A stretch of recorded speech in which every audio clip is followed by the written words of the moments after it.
నిన్న జరిగినటువంటి సార్వత్రిక ఎన్నికల నేపథ్యంలో మరి ఇక్కడ ప్రకాశం జిల్లాలో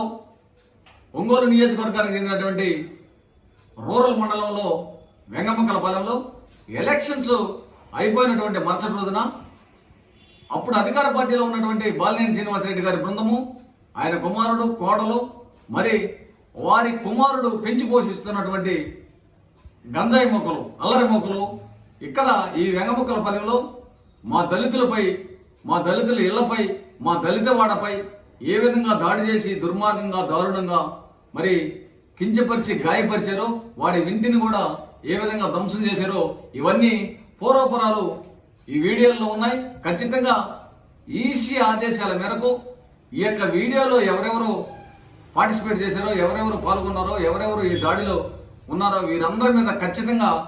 ఎస్సీ ఎస్టీ అత్యాచార నిరోధక చట్టం కింద కేసును బనాయించాలి. అంతేకాకుండా వీరు ఎవరైనా సరే, వీరికి ఎవరి అండదండలు ఉన్నా కూడా వీరిపైన ఈసీ ఆదేశాల మేరకు ఖచ్చితంగా షీట్ను ఓపెన్ చేయాలని, దీని మీదట కొంతమంది మీదే ఈ తాలూకా పోలీసులు కేసును బనాయించారు కాబట్టి మరి కొంతమందిని పక్కన పెట్టారు కాబట్టి ఆంధ్రప్రదేశ్ రాష్ట్ర మాల మహానాడు ఆధ్వర్యంలో ఈసీ ఆదేశాల మేరకు national SC ST commission chairman గారికి మా లేకపోయినా దీని మీద పూర్వపురాలు విచారించి